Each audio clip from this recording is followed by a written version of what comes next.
Hello నమస్తే. ఈ జనరేషన్‌లో కమ్యూనిస్ట్ పార్టీలని చూసింది, కమ్యూనిస్ట్ పార్టీల పోరాటాల్ని మనం అబ్జర్వ్ చేసింది భూ పోరాటాలతోటే. సరిగ్గా 22 సంవత్సరాల క్రితం భూ పోరాటాల్ని కమ్యూనిస్ట్ పార్టీలు మొదలుపెట్టాయి. గతంలో కూడా చాలా సందర్భాల్లో భూములకు సంబంధించిన పోరాటాలు మొదలుపెట్టినప్పటికీ 2004, 2003 ఆ ప్రాంతంలో సిపిఐ, సిపిఎం పార్టీలు చేసిన భూ పోరాటాలు చాలా మందికి ఇంకా గుర్తున్నాయి. ఆ భూ పోరాటాల సందర్భంగా కమ్యూనిస్ట్ పార్టీలు చేసిన పోరాటం, కమ్యూనిస్ట్ పార్టీలు పేదల వైపు నిలబడి చేసిన పోరాటం అందరికీ ఇంకా గుర్తుంది. సో, అప్పుడు కమ్యూనిస్ట్ పార్టీలు ఈ రాష్ట్రంలో, ఉమ్మడి రాష్ట్రంలో చాలా బలంగా ఉండేవి కూడా. ఇప్పటికీ తమకేదైనా కష్టమొస్తే ప్రజలు 2 ప్రధాన రాజకీయ పార్టీలు, బూర్జువా పార్టీలుగా చెప్పుకునే పార్టీలు, అధికారాన్ని అనుభవిస్తూ అధికారాన్ని తీసుకుని అధికారం కోసం పోరాటం చేస్తున్న పార్టీల వైపు కాకుండా తమకి కష్టం వచ్చిన సందర్భంగా కమ్యూనిస్ట్ పార్టీల వైపు చూస్తూ ఉంటారు. ప్రధానంగా పేదలు, వాయిస్ లేని వాళ్ళు తమ వాయిస్‌గా కమ్యూనిస్ట్ పార్టీలని భావిస్తూ ఉంటారు. కమ్యూనిస్ట్ పార్టీలు కూడా వాయిస్ లేని పేదవాళ్ళ పక్షాన పోరాటం చేస్తూ ఉంటాయి, చేస్తున్నాయి, చేస్తాయని ఇంకా నమ్మకం ఉంది. నేను కూడా నమ్ముతున్నాను. కానీ గడిచిన కొద్ది నెలలుగా తెలంగాణ రాష్ట్రంలో జరుగుతున్న పరిణామాలు చూసిన తర్వాత కమ్యూనిస్టులు ఏమయ్యారు అనే ఒక ప్రశ్న రైజ్ అవుతోంది. హైదరాబాద్లో హైడ్రా పేరుతో కూల్చివేతలు జరుగుతున్న సందర్భంగా అడపాదడపా తప్ప కమ్యూనిస్టు పార్టీలకు సంబంధించిన ప్రెజెన్స్ కనపడట్లేదు. లగచర్లలో ప్రభుత్వం అక్రమంగా భూములు తీసుకునే ప్రయత్నం చేసిన సందర్భంగా కమ్యూనిస్టు పార్టీలకు సంబంధించిన ప్రెజెన్స్ ఎక్కడా కనిపించట్లేదు. ఇక కమ్యూనిస్టు పార్టీలకు అడ్డాగా చెప్పుకునే ఖమ్మం జిల్లాలో వెలుగుమట్ల ప్రాంతంలో భూదాన్ భూముల్లో ఉన్న పేదల ఇళ్లని నేలమట్టం చేసి వందలాది కుటుంబాలని నిరాశ్రయులను చేసి వందలాది కుటుంబాల్లో క్షోభను మిగిల్చి వందలాది కుటుంబాలని రాత్రికి రాత్రి తీసుకుపోయి పునరావాస కేంద్రాల్లో పెట్టి పరీక్షలు రాస్తున్న విద్యార్థులను మానసిక వేదనకు గురిచేసి చిన్నారులను తమ ఇంటిని ఒక్క రోజులో నాశనం చేసి చిన్నారులకు ఒక చేదు అనుభవాన్ని మిగిల్చి అనేక మందిని ఇబ్బందులకు గురి చేస్తున్న సందర్భం వెలుగుమట్లలో రాష్ట్ర ప్రభుత్వం చేస్తోంది చూస్తున్నాం. ప్రభుత్వ భూముల్లో పేదలు ఎక్కడైనా నివాసాలు ఏర్పాటు చేసుకుంటే వాటిని తొలగించిన సందర్భాలు చాలా సమయంలో చూసాం. ఖమ్మంలో అయితే ప్రధానంగా ఎన్ఎస్పి కాలువ పొడుగునా చాలామంది ఆక్రమించి ఇల్లు నిర్మాణాలు చేసుకోవడం చూసాం. సో, చాలా ప్రభుత్వ భూముల్లో ఇటువంటి పేదలు తాము ఉండడం కోసం చిన్న గుడిసెను ఏర్పాటు చేసుకొని ఉండడం చాలా సందర్భాల్లో చూస్తూ ఉంటాం. వాళ్ళందరికీ ఏదైనా కష్టం వస్తే మొట్టమొదటిగా అక్కడ నిలబడేది ఎర్రజెండా. అటువంటి ఎర్రజెండాకి ఉమ్మడి రాష్ట్రంలో కేరాఫ్గా ఉన్న ఖమ్మం జిల్లాలో వందల కుటుంబాలు నిరాశ్రయులు అవుతుంటే అక్కడ కమ్యూనిస్టు పార్టీలు కనపడలేదెందుకు చాలా ఆశ్చర్యం కలిగిస్తోంది. సిపిఐ, సిపిఎం పార్టీలు, విప్లవ పార్టీలకు కూడా కేరాఫ్గా ఉన్న ఖమ్మం జిల్లాలో వందల కుటుంబాలని రాష్ట్ర ప్రభుత్వం ఒక్క రాత్రితో నిరాశ్రయులు చేస్తుంటే కమ్యూనిస్టులు ఏమయ్యారు అనే ప్రశ్న రైజ్ అవుతోంది. ఇటీవల సిపిఐ పార్టీ 100 సంవత్సరాల సంబరాల్ని ఖమ్మం వేదికగా జరుపుకుంది.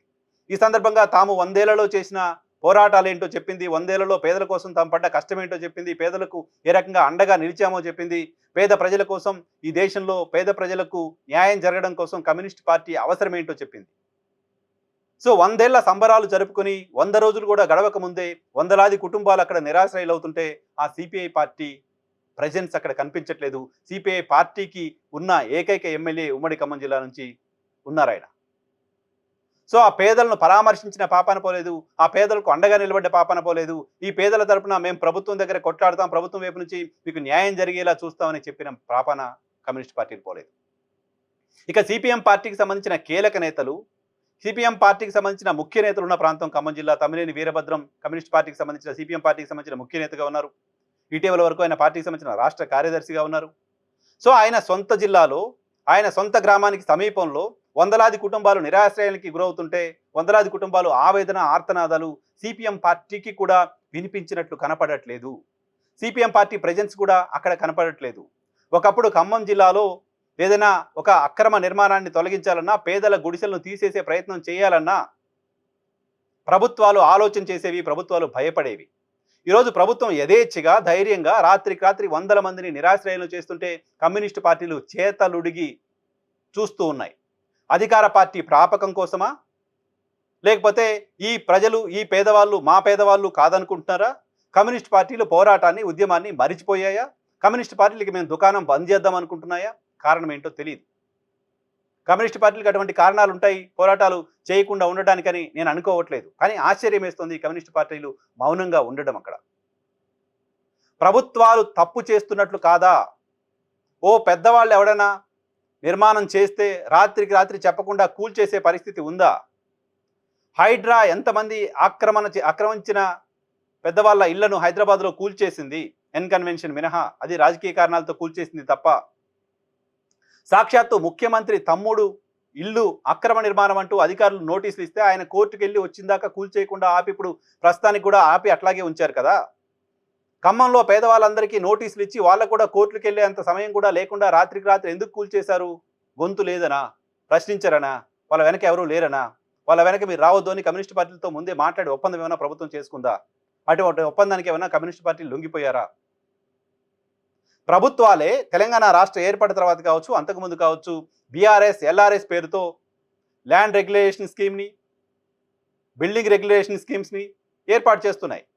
ఎవరైనా అక్రమంగా నిర్మాణం చేస్తేనో లేకపోతే ప్రభుత్వ భూముల్లో నిర్మాణం చేస్తేనో ఆ భూములు మీకే రెగ్యులరైజ్ చేసేస్తాం, కొంత డబ్బులు కట్టండి అంటూ ప్రభుత్వాలే స్కీములు పెట్టి మరీ రెగ్యులరైజ్ చేశాయి. కొన్ని వందల మందికి, కొన్ని లక్షల మందికి ఆ మాటకు వస్తే రెగ్యులరైజ్ చేశాయి అక్రమ నిర్మాణాలను, ప్రభుత్వ భూముల్లో వేసిన నిర్మాణాలను కూడా. మరి ఇక్కడ వీళ్ళేం పాపం చేశారు? రాష్ట్రంలో కొన్ని లక్షల మంది రెగ్యులరైజ్ చేసుకున్నారు ప్రభుత్వానికి డబ్బులు కట్టి. ఇక్కడ వీళ్ళకు కూడా అటువంటి అవకాశం ఎందుకు కల్పించరు? రాత్రికి రాత్రి ఇమీడియట్గా వాళ్ళందరినీ నిరాశ్రయాలను చేయాల్సినంత తక్షణ అవసరం ఎందుకు ప్రభుత్వానికి వచ్చింది? ఎందుకు ప్రభుత్వానికి అటువంటి అవసరం వచ్చిందంటే ఈ ప్రభుత్వానికి పోయే కాలం వచ్చిందా అని అక్కడ బాధితుల ఆర్తనాదాల ద్వారా మనకు అర్థమవుతోంది. సో ఈ మొత్తం వ్యవహారంలో ప్రభుత్వం చేసిన తప్పు, బాధితుల కన్నీళ్లు ఓ పక్కనైతే కమ్యూనిస్ట్ పార్టీల మౌనం, కమ్యూనిస్ట్ పార్టీలు ఎందుకు మౌనంగా ఉన్నారో అనే విషయం చాలా చాలా ఆశ్చర్యానికి గురి చేస్తోంది. హైదరాబాద్ నగరంలో ఓ మిడిల్ క్లాస్ అంతా నివాసం ఉండే 400 మందికి పైగా నివాసం ఉండే ఒక అపార్ట్మెంట్ని కూల్చేసి అక్కడ 4,000 కోట్లతోటో 5,000 కోట్లతోటో గాంధీ విగ్రహాన్ని ఏర్పాటు చేస్తామని ప్రభుత్వం చెప్తుంటే, అక్కడ కూడా రాత్రికి రాత్రి ఆ బిల్డింగ్ మొత్తాన్ని కూల్చేసే ప్రయత్నం ప్రభుత్వం చేస్తుంటే అక్కడ కమ్యూనిస్ట్ పార్టీల ప్రజెన్స్ కనిపించట్లేదు, అక్కడ కమ్యూనిస్ట్ పార్టీల గొంతు ఎక్కడా వినపడట్లేదు. సో ఇది ప్రజలకి మంచిది కాదు, కమ్యూనిస్టు పార్టీలకు మంచిది కాదు. కమ్యూనిస్టు పార్టీల ఉనికి పేద ప్రజల వైపు నుంచి పోరాటం చేయడంలోనే ఉంది. ఓట్లు సీట్లు కంటే కూడా కమ్యూనిస్టు పార్టీలు అంటే ప్రజల్లో ఇప్పటికీ ఇంకా కాస్తో కూస్తో గౌరవం మిగిలి ఉంది అంటే దానికి కారణం పేద ప్రజల పక్షాన ఎర్రజెండా ఫైట్ చేస్తుంది అని. మేము పేద ప్రజల పక్షాన లేము, అధికారం వైపు, అధికార పార్టీ వైపు, అధికార పక్షం వైపే మేము ఉంటామని ఎర్రజెండా పార్టీలు నిర్ణయించుకున్నట్లుగా తాజాగా జరుగుతున్న పరిణామాలను బట్టి చూస్తే ఎవరికైనా అర్థమవుతుంది ఇది కమ్యూనిస్ట్ పార్టీలకి, రాష్ట్రానికి, పేద ప్రజలకి మంచిది కాదు. కాబట్టి కామ్రేడ్స్ ఒకసారి ఆలోచించండి, మీరేం చేస్తున్నారో ఆలోచించండి, మీరు ఎక్కడున్నారో ఆలోచించండి, మీ పోరాటాలు ఎందుకు ఆపేశారో కూడా.